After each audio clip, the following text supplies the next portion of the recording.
We're streaming live. Good evening. Welcome to Pep Talks. My name is Leon Theodore. This is the vacation edition. We're actually in the hotel on at the beach. And I'm glad that you guys are here. We have an exciting conversation tonight. And Pep Talks are open and frank conversations about the state of education. The disparities in our school discipline system, both nationally and here in Dallas, call attention to the need for change in our school. Zero tolerance practices and the over disciplining of our youth of color, specifically Black youth, have continued to flow Black boys and girls into the school dependent pipeline. Our educational system spends vast amounts of money for security services and minuscule amounts comparatively on the mental and emotional well-being of our youth. Systemic racism, racist practices, and policies have impacted communities of color, but specifically Black communities, creating wealth and achievement gaps that spill into our school system. Implicit bias, a lack of cultural awareness, consistently criminalize Black student behavior while dismissing and minimizing the same behavior in other students. Zero tolerance policies and practices are proven not to change students' behavior, but increase aggression and disengage youth from the learning process. Learning is not one size fits all. Moving our educational culture from deficit thinking toward a whole child approach is the goal of PEP. And this week, we're joined by Elizabeth Leiba, and I'm going to allow Ms. Leiba to introduce herself. Thank you for joining me. Thank you for having me. I'm happy to be here. My name is Elizabeth Leiba, and I'm a 20-year higher education veteran. I've primarily worked in higher ed. I did spend a small amount of time working in K through 12, but primarily over the past 2 decades, I've worked in higher education, first starting in admissions and then after that, moving into a faculty role. And currently I work as an instructional designer, which means that I design online classes for community career colleges, programs that typically tend to be geared towards students of color, mainly students that are pursuing more practical programs such as healthcare, criminal justice, paralegal, IT, some of those programs that nursing, those programs that end in a diploma or an associate degree program. Over the past year, after watching a lot of the social justice and inequity that was happening around the country, it spurred me to do what I tell my students to do in the classroom and I have done over the past decade, which is if you see something, say something, do something. And I felt like it would be disingenuous for me to talk about being an activist in the classroom. And I always think about myself as an activist because of the fact that I went to a high school here in Fort Lauderdale that was 90%, still is 90% Black. About 80% of the students were coming from poverty-stricken backgrounds. I was in that number. About 80% or so of the students were on free lunch. I was in that number. A lot of the students were first generation. I was in that number. So I went to college and went on a full minority scholarship and always felt something was wrong with the idea on the first day of orientation when they said, look left, look right. Neither of those students will be there at graduation.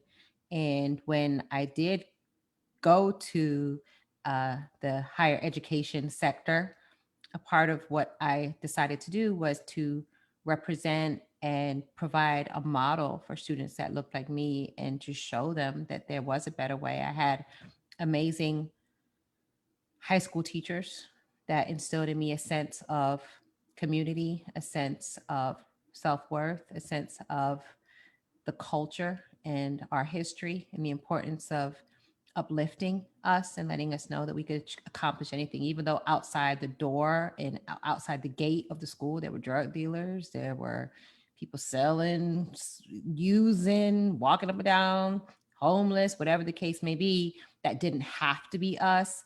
So I go into a classroom knowing that a lot of the students that, even though they're there, they look very professional and they're there to learn, are probably coming from the same kind of background that I came from, which was an all Black neighborhood. And I got very triggered. I have a podcast myself and was talking to somebody on my podcast from the national level, from the federal level. And he was talking about how he was a teacher in DC and he was very disappointed that the parents weren't coming to the school and for the PTA meeting. And I said, well, you know what? That's a little triggering for me because my parents never went to school. My parents loved me because they were working 2 jobs, minimum wage jobs, and that's why they were too tired to come to the school. So I think a lot of times the people that are at the federal level, the state level, even the district level, even the people that are in the leadership positions within the school, they don't really understand the students who they serve. They don't understand the importance of, clearly, if they did, they would recruit and retain more students and teachers to be able to represent those students in the classroom. So they don't really understand the impact of what it means to be able to understand those students, where those students come from. And I think that's a part of what has spurred me to be so outspoken, both on my podcast where I talk about higher education and disparity and what we need to do better as a sector, both in K through 12 and in higher ed. And also what we need to do better as a country. Across the country, there's a disparity in almost every area of well-being that you could think of: education, healthcare, the corporate American system of wages, where people are not getting paid the same, they're not getting promoted the same. People don't have the same amount of ability to own a home. Home ownership is worse than it was when Martin Luther King was alive. We celebrate so much and talk about his legacy, but things are in a lot of areas worse for us than they were during the civil rights movement. So I think a lot of that needs to be highlighted. We have people that are thinking because we had a Black president, or now that we have a biracial vice president, that we're in a post-racial America, and that's simply not true. And I've made it my mission to spend a lot of my days at work full-time, and I still do that. But I think that it's really important for me to leverage my voice and my ability to be a leader in the sector, to talk about the fact that we don't have equity in society and make sure that those conversations are being heard and the discourse is being had, because I think there are a lot of people that are under the impression in areas like education. I've had many people tell me, so you mean to tell me that the high school you went to is not the same as a high school anywhere else in the county? And I'm like, why would you think that? Clearly it's not. Because you think when we talk about, sometimes we talk about the achievement gap, but there's an opportunity gap. You have students that just based on their zip code and where they just happen to have been born. And then if the parent tries to put somebody else's address or tries to use somebody else's address, that parent's going to jail. So the parent can't even buy. We got the whole thing with the varsity blues. Those parents can buy their children a better, and who wants to risk going to jail in order to get their child an equal education? So those are some of the conversations that we need to have. I'm glad that you're bringing awareness to this, because I think there are a lot of people that are walking around saying it's a post-racial America and everything is equal and we shall overcome and civil rights. And hey, now segregation is over and all the schools are just equal across the country. And those of us that work in education know that there's a huge disparity when it comes to the funding in our public school systems, the amount of the counselors, the amount of guidance counselors that are in the schools where you have predominantly children of color. There's not the same amount of resources. It's not the same amount of education in terms of being educated about financial aid, about applying the school, scholarships, Pell Grant. There's just a lot of things that our students don't have access to, and then they don't have parents that know, and it's not the parents' fault because the parent is stuck in the system the same way that everybody else is. So I could talk to you all day about it because I'm very passionate about education being an equalizer, but it can't be an equalizer if the students don't have access to it. Thank you. While you were talking, while you were introducing yourself, I was thinking we can really have a real conversation. And that's what I'm looking for. I mean, we talk a lot about what should and shouldn't be. And one thing that I noticed when you were speaking, you referenced the fact that we're not talking specifically white people, you're doing this all wrong. Because you mentioned that you're the way you talked about it, what you alluded to was the fact that we're talking about Black, brown, we're talking about people that look like us, that are in leadership positions, that tend to think, like you said, that we're somewhere farther than where we are. And we were talking today, a friend of mine and my cousin and I were talking about one night in Miami. right? I don't know if you saw that show. Yes. And you know, the scene where Jeff Bridges was talking and the guy, he walked up and he was like, oh, and how great, and you know, it's blah, blah, blah, blah. And then he got to a point and he said, oh, you know, you're not allowed in the house. And we tend to forget that America as a whole, and we're not talking specific people in general, we're just talking where it falls, where it falls. Black, white, green, blue. We're not allowed still in the house. We can be friends, we can be this, you can be that, you can obtain all that you've attained, but you should know your place.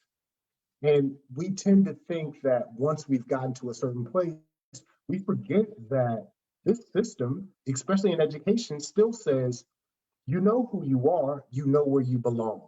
And that's the problem. I think when I was listening to you, that's what I was thinking about, is that we're talking about everyone needs to understand this is not over.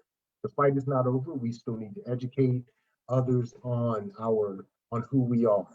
So I'm going to ask this first question, and I'm really waiting to hear this. So I want to start off with, what does it mean to you to have a culturally relevant pedagogy, and how important is it? And I'm leading with that because I know what you do. Um, Yeah, absolutely. I wrote an article for LinkedIn News during Black History Month. And one of the things that I said is learning Black history saved my life. And I don't take that lightly. I say it with all seriousness. And I think a lot of it is because as Black children growing up in America, we're not taught things through the lens of our greatness, through our accomplishment, through what we've contributed to society. We're taught, and I'm just going off of my experience and what I've heard from people across the country, people I know that are educators, people that I've networked with on LinkedIn, people that are both in the majority culture, as well as people that are Black and brown folk that are constantly saying they have learned history through a Western lens. They have learned accomplishment, whether it's math, whether it's science, whether it's history, whether it's English literature, whatever the case may be, that's typically taught through a Western lens. And in terms of the cultural sensitivity, the cultural pedagogy, making sure that, it starts from being in the classroom and being able as a teacher to have cultural sensitivity, as a teacher being able to relate to the students in the classroom.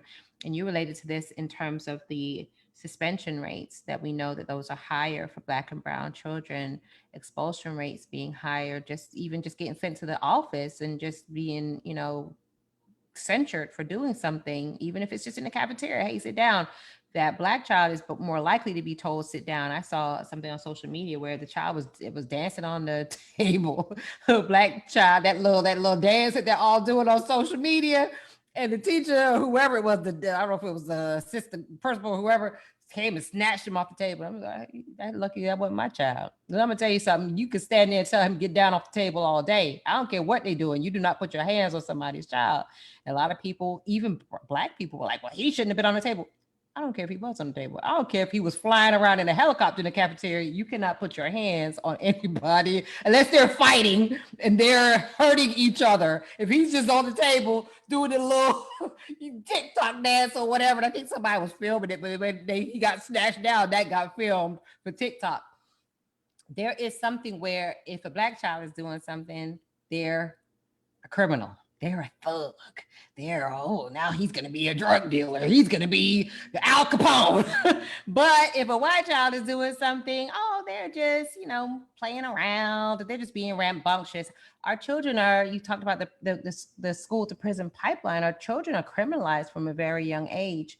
You have teachers and administrators that are not taught to have patience. And I'm not saying, let the children run the school. But what I am saying is the punishment or the censure or the counseling or whatever, it needs to be equal. It needs to be that you're not coming down with a flax water with one child and then a hammer or a baseball bat with another child if they're doing the exact same thing. I remember myself coming right out of college and teaching 8th grade, and there were these two twins, young black girls.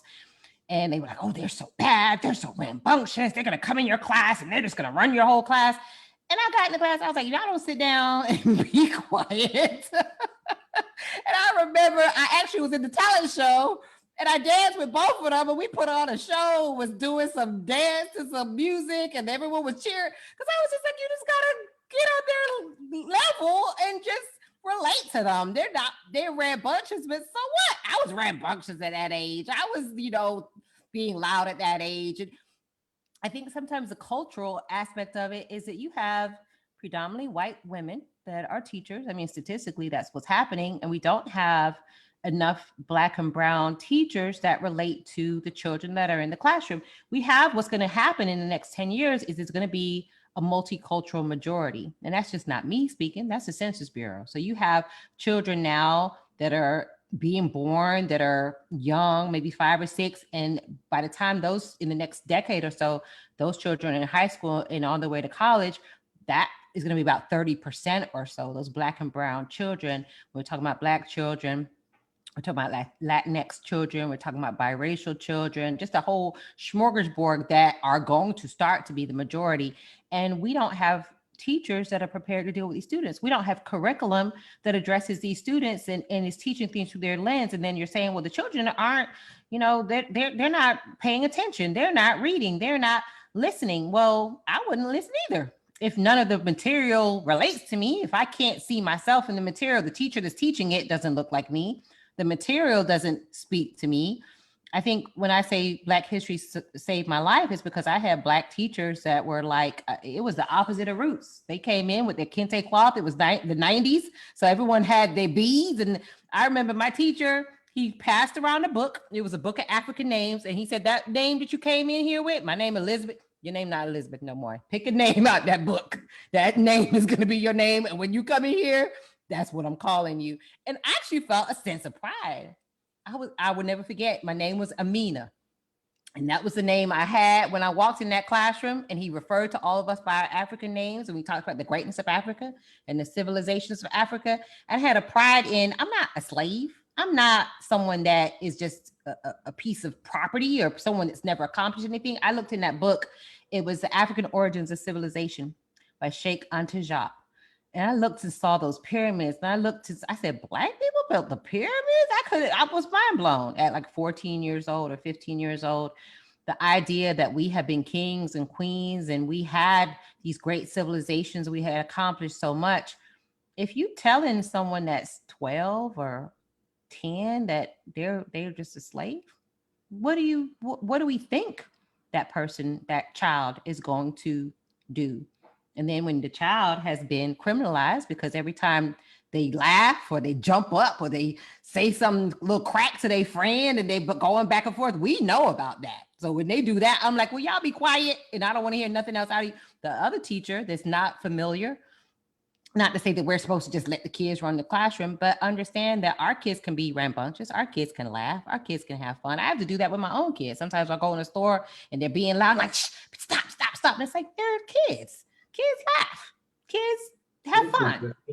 Kids are just kids. But so for some reason, our children, it breaks my heart when I think about a Tamir Rice or a Breonna Taylor or our children that they're not allowed to make mistakes. They're not allowed to be children. They're not allowed to step outside the boundaries of society saying, well, if they misstep, that's a thug. If they don't they have to walk exactly on this line, and they're criminalized at a very young age.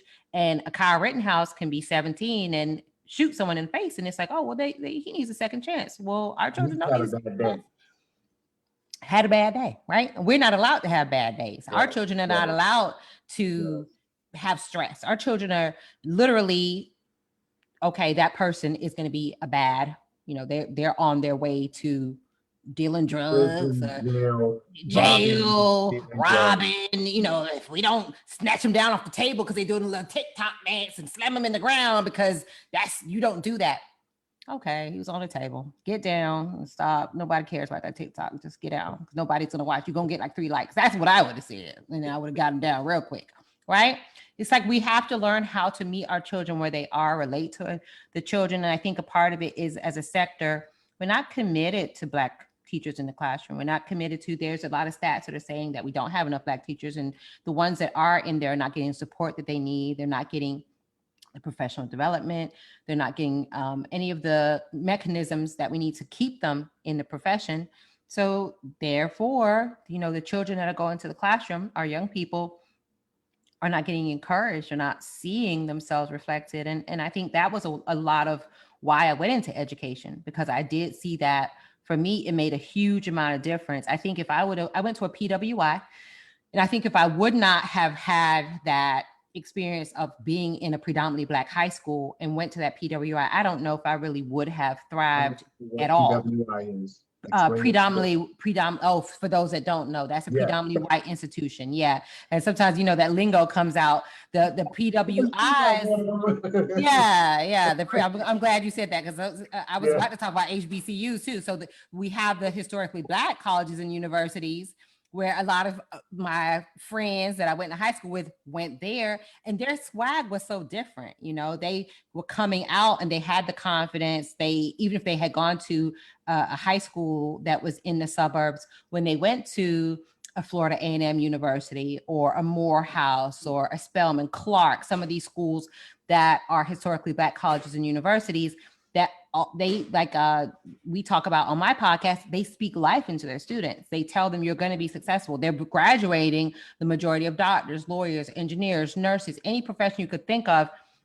The majority of their students are coming from historically Black colleges and universities. So for us as educators, what are they doing differently? How are they encouraging their students? How are they nurturing their students? What are they doing to mentor those students? Those are some of the things we have to replicate across the sector. And I think sometimes what we tend to, and I think now that everything has happened around the country, we're rethinking that. But what we have tended to say is, well, the student just didn't have their stuff together. The student didn't want it bad enough. The student wasn't studying. We can't have that attitude anymore, because we're going through an enrollment cliff where we don't have enough students in higher ed. And then now in the next decade or so, the majority of students are going to be students of color. So what are we doing to nurture these students? How are we going to ensure that these students are successful? We can't just continue to say, oh, well, they didn't want it bad enough, because we know that that's not the case. We know that if the HBCUs, historically Black colleges and universities, can do it, then clearly it can be done. We have to be more self-reflective so that we can determine support, wraparound, mental health. And we're seeing, I think what COVID has done is it's made us as a society start to be like, okay, people are struggling. We have to look at mental health. People are feeling out of place. We have to look at being more inclusive. I just hope that they sustain a lot of this, because I feel like sometimes some of this stuff is a flash in the pan. You see that people want to focus on diversity or equity or mental health or some of the things that are typically stigmatized or are not something that's really a high priority. And then once, just the same thing happened, I think 10 years ago with Black Lives Matter. And we kind of had a kind of like a little bit of, let's focus on how we can be more equitable. The Me Too movement, let's think about some of these issues. And then it tends to kind of like get back to business as usual. I think the thing about the pandemic is it's global. And I think we've had a lot more time to be focused in on social justice. We don't have anywhere else to go. We cannot hide. We cannot get away from it. We cannot pretend it's not happening, because it is happening. So what are we going to do about it as a society? And particularly it's in education, we have, I think, a very unique responsibility to ensure that we are preparing the next generation of leaders. So how are we doing that effectively? And if we don't reckon with that, we're just not going to survive as a sector. I mean, it's literally, I know for higher education, where the students going to come from? We're going to have to make sure that we prepare these students and make sure these students are successful. So in order for us to continue to stay in business, because at the end of the day, we got to keep the lights on. We have to pay the teachers. We have to pay the administrators. We have to keep the campus up and running. I think it's just like with online. People were like, oh, online is not viable. It is viable now, because the students can't be on campus. I'm going on a year now teaching remotely, because I do teach adjunct for a couple schools, and the students are not coming on campus. Even today I was on campus. We have like if they want to come on campus, they can't. And like one student out of like 10 came to campus because they don't want to be there any more than we do, because they obviously want to be home and safe and don't want to be exposed to COVID. So we're finding that our whole operations and how we conduct business as a sector is changing. So what are we going to do to change when it comes to equity? How are we going to address the fact that we have to have better representation in the classroom? We have to have more administrators that are Black. We have to make sure that we're creating more support services for our students. I think in K through 12, a lot of it is going to come from the parents pressing the issue as well. I feel like a lot of parents, because of seeing, watching the students on camera, and you're seeing what the teacher's doing, you're seeing what your child is doing. For me, my child is being homeschooled because I'm just in a mind frame of I'm not willing to put my child in a situation where they're not being treated fairly. And I think that's unfortunate because I think education has such an ability to create great, amazing situations and environments for our students. And I was a recipient of that myself. But as a sector, we have to take that responsibility seriously. We have to know. I mean, we have students that's the only place they're getting a hot meal. We have students that education or the school is supposed to be their safe haven, but then you have people that are in the classroom that are not treating the students properly. So it's a very delicate, I think, and harsh reality as a parent to know that you have a lot of teachers in the classroom. I think, I don't know if it's COVID, I don't know what's happening, but I just keep seeing across my news feed about teachers on Zooms just saying all kinds of unconscionable things. And I'm just like, this is what people are thinking. This is what is in people's minds. And these are the people that are responsible for the well-being of the students. So we have to do a better job, I think, as a sector of finding ways to diversify the student experience in terms of the teachers that are responsible for teaching them and making sure that we are being more responsible for our young people. The curriculum is a part of it, but also it is definitely making sure that we are also holding the teachers responsible. For me, the Black History Culture Academy was a part of the idea that I got a lot of people on LinkedIn when I'm posting about redlining, when I'm posting about the industrialization of the prison systems, when I'm posting about um, inequity in terms of the education system, home ownership, wage, and people are like, really? That's happening? Like, yeah, historically, this is happening in this country. This is not something that's ever gone away. And I think people are in this mind frame of, oh, well, Civil Rights Act happened and everything's equal now. And if Black people are not accomplishing their goals, maybe they just don't want it bad enough. And it's like, no, Black people cannot fight the whole system. And if you're looking at education as a whole, and I'm a part of it, we if we participate in it, we're a part of it. But as a whole, if it marginalizes demographics of students, then obviously it's not equitable. We have to look at that. We have to look at healthcare. We have to look at the criminal justice system. We have to look at every system and de basically defragment, take each fragment of that system and figure out, well, what can we do? I think sometimes, and people ask me about being a social justice warrior, and sometimes people are like, well, it seems like there's so much, what can I do? And I always think that we have to act in our sphere of influence. So my sphere of influence might be my classroom. My sphere of influence might be, the program that I teach in. My sphere of influence might be as a parent. Like every area where you have a sphere of influence, I think we have to think about how we can be effective in that sphere of influence and what we can do to make that sphere better. So I think sometimes it's just a matter of admitting, though, that something isn't right. And I think that's where, as a society, we don't want to admit that. There is a part of us, even for myself, that wants to believe that things are fair. You don't want to believe that the color of your skin and just society as a whole is going to judge you based on that. And it is, I think, easier to think, oh, well, things are fine now. And maybe there's a couple anomalies that are happening, but for the most part, society has gotten a lot better. And I think it has to a certain extent, but there's still a lot of work to be done. And I think that's really where sometimes those that are in the majority, they can't wrap their mind around that. The idea that there is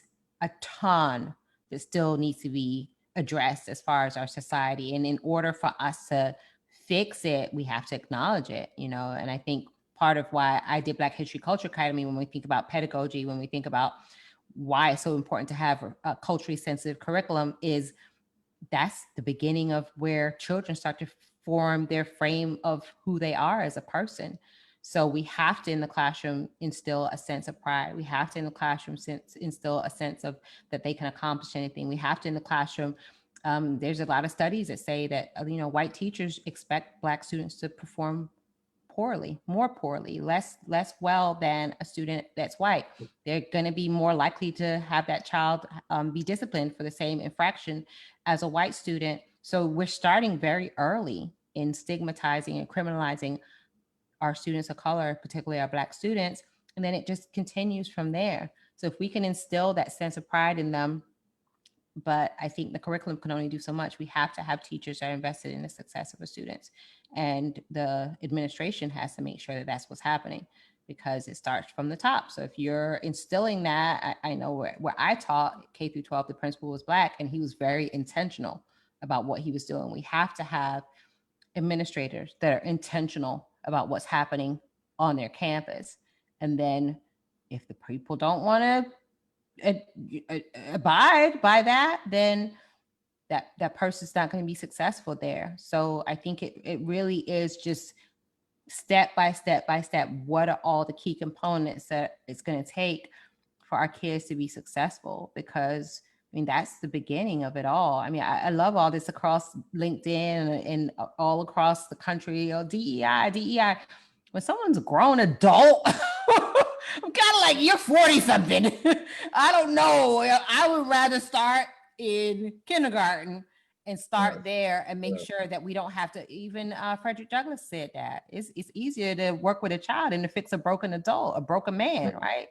So, yeah. And that, that's my next question was going to be, how important is it for culturally relevant, and there's a bug in here that's driving me crazy. Of course he is while I'm on screen. He wants to be a part of the conversation. How important is, or how relevant is culturally relevant teaching or pedagogies ending discipline? And you spoke about that a little bit, well, actually quite in depth, when you were saying about how that changes how kids perceive themselves, and also how teachers perceive them. Because, and we talk about, you stopped with DEI, diversity, equity, and inclusion. And, we talk about having DEI trainings, which again is crazy to me, because DEI is, or diversity, equity, inclusion, if you don't get to know the person that you're talking about being inclusive with, you really don't give a darn about what's going on in there. So, we at P.E.P, we just we partnered with an organization that does home visits, allowing teachers to do home visits. And it helps, that's DEI. That's what it means. You can't just come in with one class or a series of classes and then tell kids, no, we need, and I'm leading up to letting you blow up about your class that you teach, because I'm loving it. But again, like you said, you had a teacher that showed you what it meant to have this name and where you came from. And I know when I got to college, there was a sister that and I used to wear 2 earrings, right? 2 hoops, and I used to get joked. And she was like, nah, bro, kings used to wear that. Black kings used to wear 2 hoops and the gold hoops in their head. And it didn't matter what nobody said after that. I was like, son, if you don't even understand where I'm coming from, don't try me like that. And that's the thing that, especially because I'm talking about discipline, that's what our kids need. Tell me about culturally relevant teaching and how it would change, how you think it would change, again, not just the kids, but those that are teaching them. Yeah, I think that you hit the nail on the head. I think a lot of it is lack of exposure, right? Because for me, I'm from South Florida for the most part. I was born in UK. I was raised here in South Florida. My parents are Jamaican, so I have a very multicultural background. but I mainly was raised on the east side of Fort Lauderdale. It's a predominantly Black area. And I think for me, the part of in terms of the cultural sensitivity and the exposure to different cultures, being from South Florida, you get a little bit of everything. But majority of people are not exposed to a lot. And I think a lot of what I was exposed to in South Florida, some of it was toxic. We have toxic masculinity. We have when I was growing up, it was a very homophobic culture as well. And I think as I got older, over the past 10 years or so, there was a lot of people that started to understand, hey, I'm having people that are in my family that are coming out, people that are in the LGBTQ plus community that, hey, I have a cousin that just came out. I have, someone on my job that got married or whatever the case may be in the same gender relationship. And I think people just became a lot more familiar with the idea of the LGBTQ community and same-sex marriage and rights and not being discriminated against. And it became a familiarity. A lot of the types of diatribe that I heard growing up, if anybody said that right now, you get fired. But it was very commonplace when I was growing up for people to say a lot of very homophobic things, and people wouldn't bat an eyelid because it was accepted at that time. As people became more familiar with the idea of the LGBTQ community, it was like, okay, I got friends, I got neighbors, I got family members, I have all kinds of people in my family, people that I'm around that are in this community. That's not cool to discriminate, right? So I think a lot of times when you have marginalized communities, a lot of that lack of awareness or lack of sensitivity is because it seems to be something that's very foreign, something that, oh, I don't know anything about that. I don't know any Black folks. So Black people, don't they kind of like soda? People kind of like, they kind of lack awareness and they feign ignorance because it's like, well, that's what I saw on TV or that's what I saw on social media. They act as though it's something that they're not aware of because they don't have familiarity with the culture. And I think by teaching about that, that is a way to develop a sense of, oh, okay, I wasn't aware of that. I didn't know about those accomplishments. I wasn't aware of that culturally. That's what was happening in that community. Being here in South Florida, I started working on the Seminole Reservation, and there's an indigenous tribe here in Hollywood, Florida. And that was like 15 minutes away from where I went to school, where I grew up.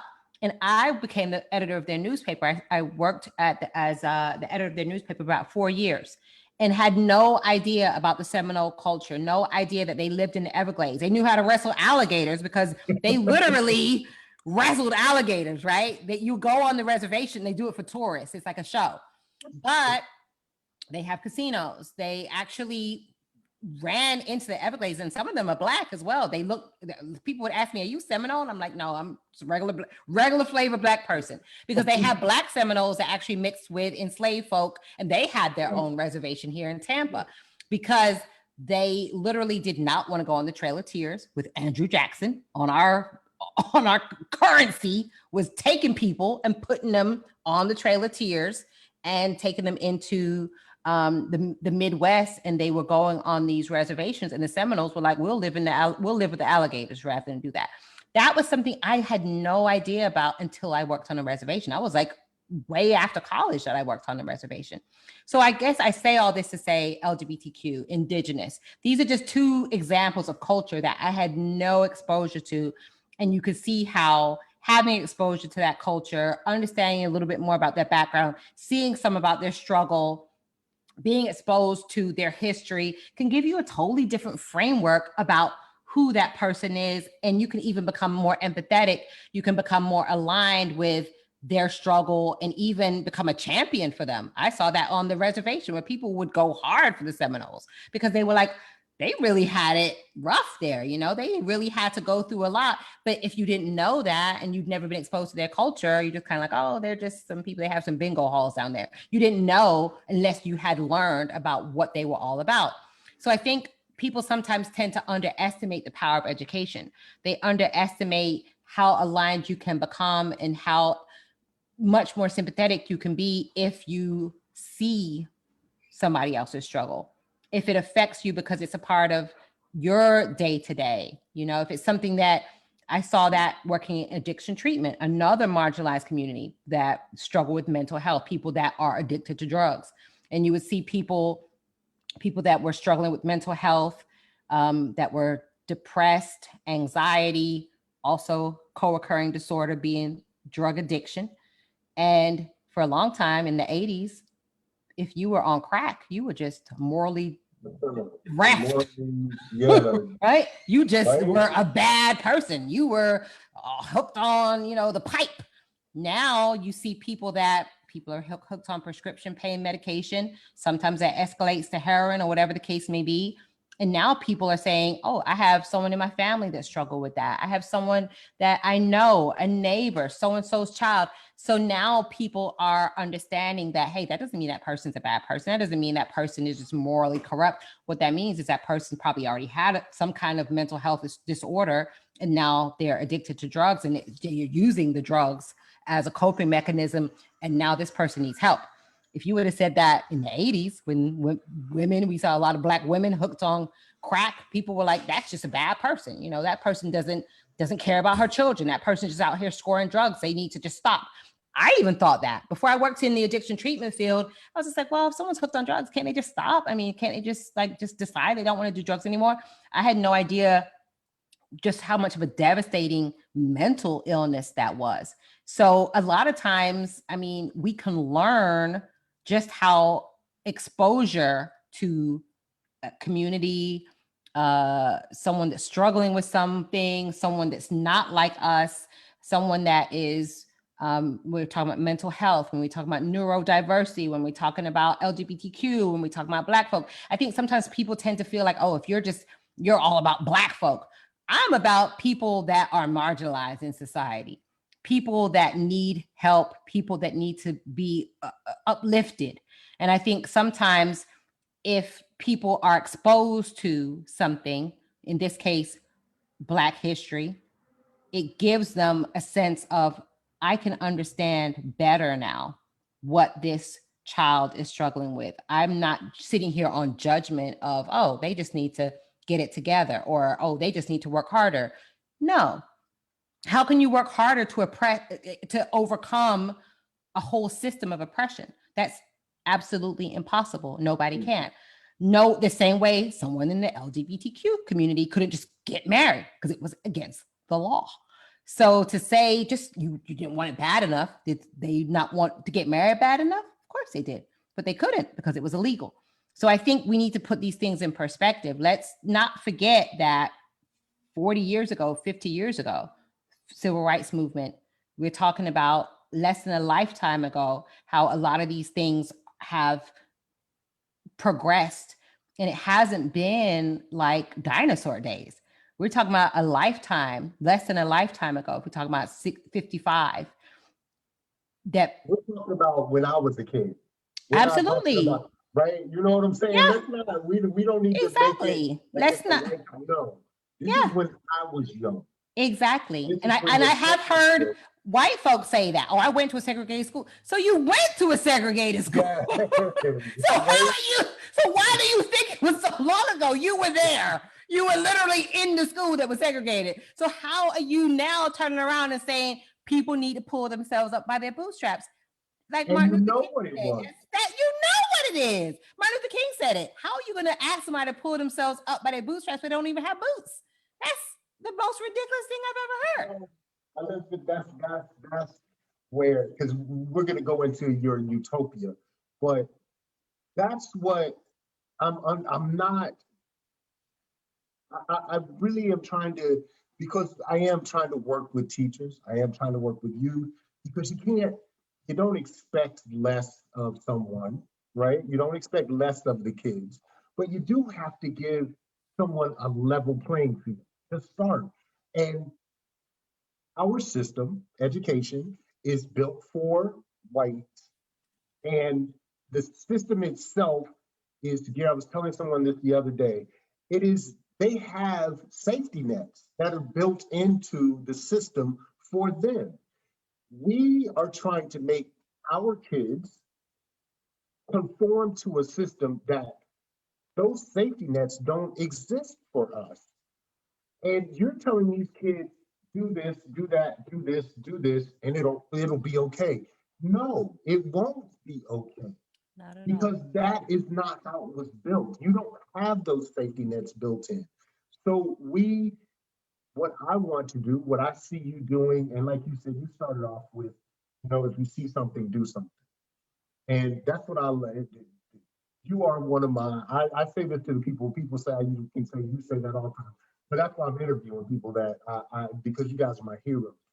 And it's, you created a Black Academy, something that people, that kids could actually come up, and it's not your standard Martin Luther King, Coretta Scott, um, just your, sat in the back of the bus, you stood up front. It's going deep. It's telling kids history, real history that's going to affect their change. So, in your utopia, what would our school system, what would our education look like? Because I know you're in higher education. What would that look like from from K through 16? I And think I think that we have to have multicultural education. It doesn't make sense that everything is taught through a Western lens.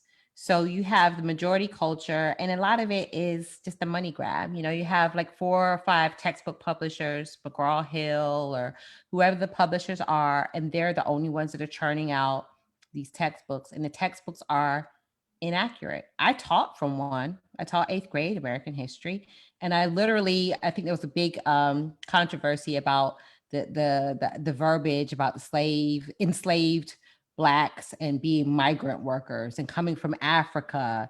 And, I think in the textbook I had, it might have been in a paragraph, and they did everything to kind of, that they were treated fair. Okay. They were given food.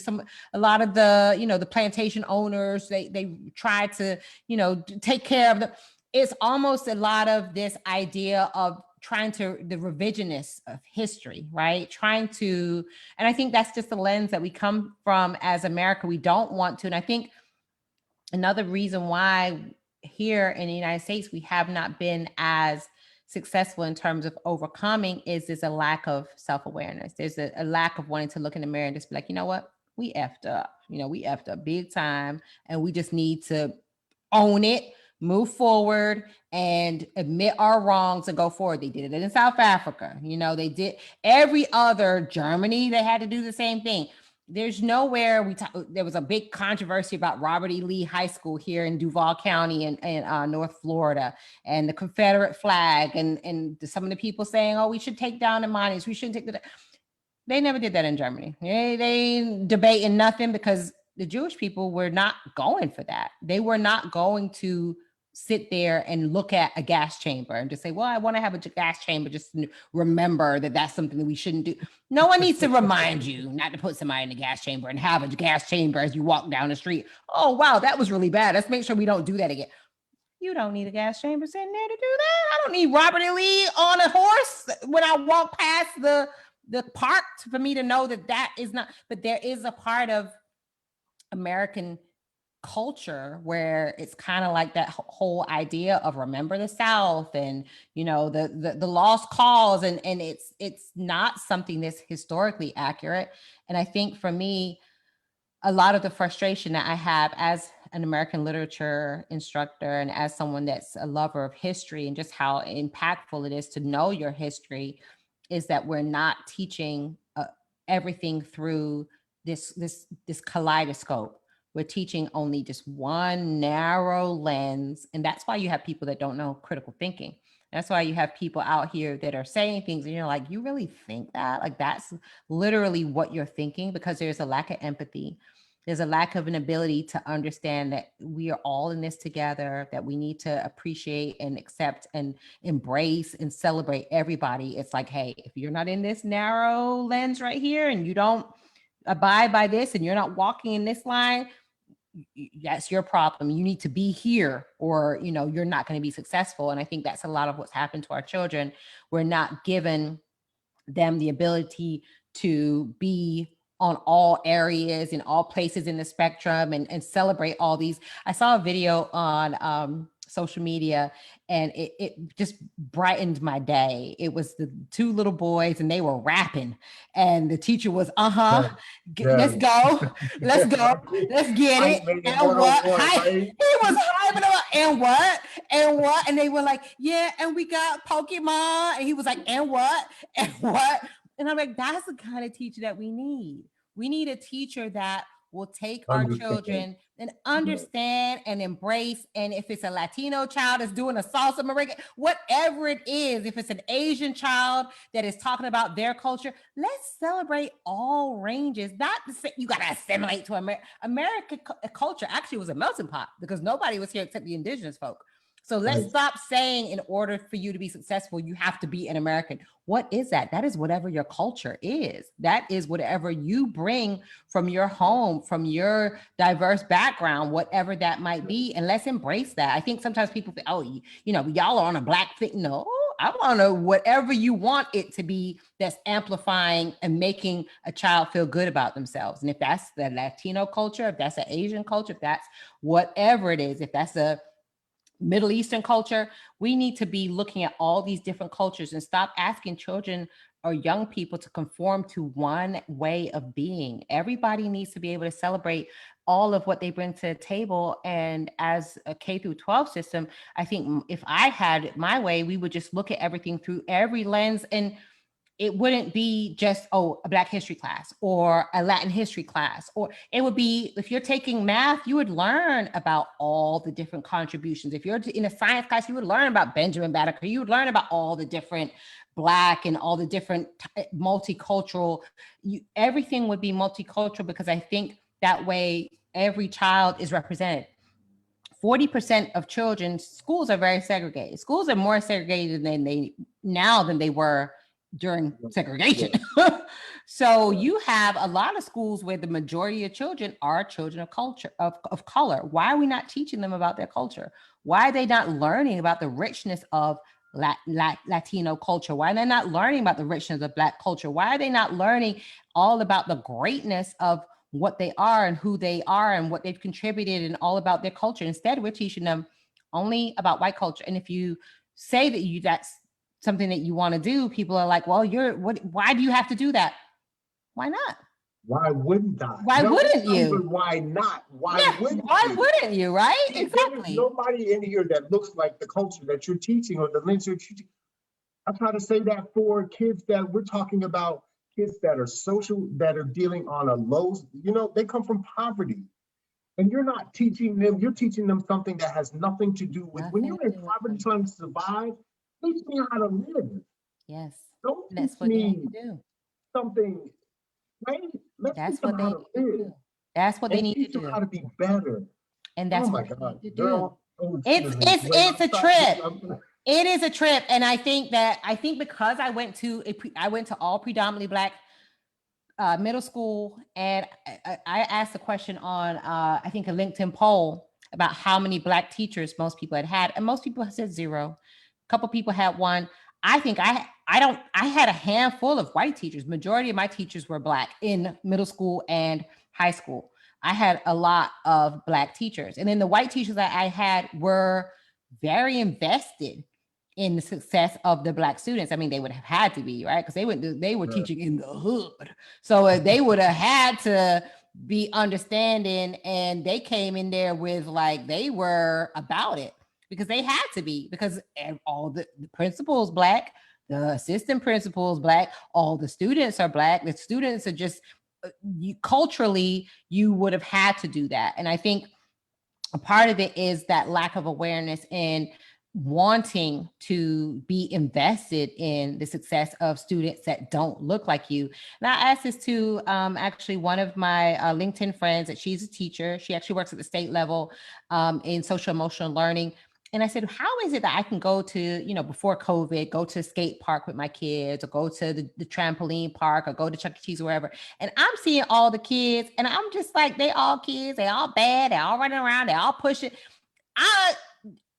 To me, I just see so much innocence in children. And I just don't understand this concept of someone that is in the majority culture and going into a classroom and automatically feeling like, oh, a Black kid is going to be a problem, which is what they told me. Like when I was, teaching, like, oh, that child, he's going to be a problem. And I'm like, that child is not a problem. That child need to go sit down somewhere before I call their mom, because that's what you do with the Black kids. Do you want me to call your mom? You don't want that because I know she at work. So let's stop this game. Right? It's like we know that we don't criminalize automatically our children or any children. And I just feel as though a part of the problem is this idea of our Black children need to be innocent. Our Black children need to be instilled in a sense of pride. The people that are teaching our children, they have to be fit to do the job, just like any other job. And I think a lot of people are getting thrown in the classroom that do not need to be exposed to anybody's child, let alone children that don't look like them, because they are not fit for that job. I don't know what they're doing there. I don't know why they went there, because it doesn't seem that they want to be there. They're frustrated, or they're, whatever the case may be. You have to be a certain kind of person to be a teacher. It's like being a nurse. It's like there's certain helping professions where you have to have the heart for that. And if you don't have the heart for it, you don't need to be there, and that's a part of the problem. Is I feel as though some of the people that are working as educators in the K through 12 system, their heart is not in it, and their heart is not in it for children that look differently than their own children. And that's the weird thing, because when I taught in actually suburban school, even though like I had that situation with those twins that were Black, most of the kids were white, and I treat everybody, I'm like, you're all gonna get it, like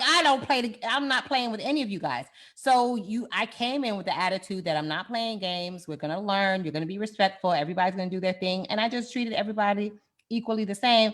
And I just don't understand where you have teachers that are going to the classroom, or administrators that are dealing with children that are Black and brown, and there's automatically this idea of this child is going to be a problem, or this child, I'm going to make sure that this child, I lay the hammer down and make sure that, this child is punished. To me, that's a part of where the problem begins, because now that child has been criminalized. That child has been exposed to sometimes school resource officer on campus. That child now is afraid of the police. Now, when you see the police come, that child running, and why did you run? Because they're afraid of the police. Why would you think they would run? Because they've already been criminalized. Yes. So automatically created now a problem where there was no problem, because that child might have been talking back in class or doing something that was really minor, and now you've actually criminalized that child because you've actually put them in a situation where they've been exposed to school resource officer, or now, they're afraid of consequences, and now they're acting out and doing things that they would not have done otherwise. So I definitely feel as though there's a lot of work to be done. The multicultural piece is really important. There has to be a sense of teaching our children everything about their greatness. And it's going to be more and more important as that multicultural majority comes to light over the next decade or so, because if you're going to have majority white teachers and majority brown children, how are we going to reckon with that? What are we going to do to make sure those children are successful? And those children are going to be coming through K through 12, and they're going to need to go to college. How are we going to facilitate that process if we're not preparing our children properly? So there's a lot, I think, that needs to be done, but I think a lot of it does lie in the idea of a full, comprehensive, multicultural education where children are taught pride, children are taught, like you said, some of the basics, and given the support mechanisms, whether it's how to fill out financial aid, whether it's about college. If their parents haven't been to college, then are they getting the proper support from guidance counselors? Are there enough guidance counselors there to support those children? Are the children given the proper resources that they need? There's a lot where I think we talk about education being this equalizer and just send the kids to college, and the kids, they just need to work hard. They can't even get to college. They can't even think about college because they're not getting a meal, or they don't know, they have housing insecurity. I think as a society, there's a lot of things that we need to do, but if we don't address it in K through 12, don't even talk to me about DEI or what's happening in the workplace, because by that point, you've lost half of the people that should be in the workplace talking about DEI, because they'll never get there. That's the part of the problem. Yes, we're creating the problems of the future. Exactly. Yes. Exactly. Well, I want to thank you for being here. I want to thank you for joining me. I'm grateful for you being here. Give me a quick shout out I'm going to give you a chance to plug your stuff, what's coming on. Give me a quick plug of what you have going on and where we can find you, those kind of things. Go ahead. Absolutely. Yeah, I have my Black History Culture Academy that can be found at www.blackhistorycultureacademy.com. It's a micro learning site, e-learning platform with 20 plus classes on Black history, African history, culture, diversity, equity, inclusion. I have about 20 classes that are coming soon. So those I think I'm going to roll out by Juneteenth. And I have 100 classes in the platform. It's like a subscription based, kind of like Netflix. So I have about 100 classes in the platform by the end of the year. I'm in the process of launching my Black Women Handle Business, which is a directory for women that have their own business. So for women to be able to collaborate, for women to be able to list their business, support other Black women. That's a directory that's coming online in the next few days. It's up and running and is going to be available as well for women to collaborate and support each other.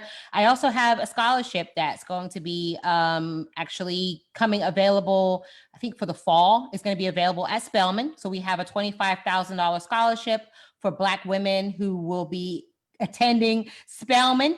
So that has been actually supported by an anonymous donor who was seeing everything that I have been doing and wanted to support. So I just decided, you know what I want to do? I want to send a Black woman to college, and where better to send her than to Spelman? So I had spoken with the president of Spelman and had an amazing conversation with her a few weeks ago, and just felt compelled to start a scholarship fund. So that's going to be available as well for young Black women attending Spelman in the fall. And tell me about EdUp. EdUp Experience. The EdUp Experience is my podcast. That is a podcast about higher education issues. So we have that available as well. We've had about 180, I think, or 200 or so episodes. We've interviewed about 60 college presidents, including the president of Spelman College. We interviewed the president of University of Florida. We've interviewed, I don't even know, countless community college presidents and Howard University president. That's going to be coming out pretty soon as well. We interviewed Bracken Darrell. He's the president of, or the CEO of Logitech. So that is also available. We had about 45,000 downloads. So that's available on Apple, Spotify, anywhere that you can receive your podcast. And the website is edupexperience.com. And this was a great show. Thank you. You guys see why she was on here. This is Elizabeth Leiba, and I thank you for joining me. Next time we will be talking with Desmond, and Desmond's going to kill me for not thinking of his last name, but it's the vacation episodes, you guys, so forgive me. But we're talking about a principal's point of view.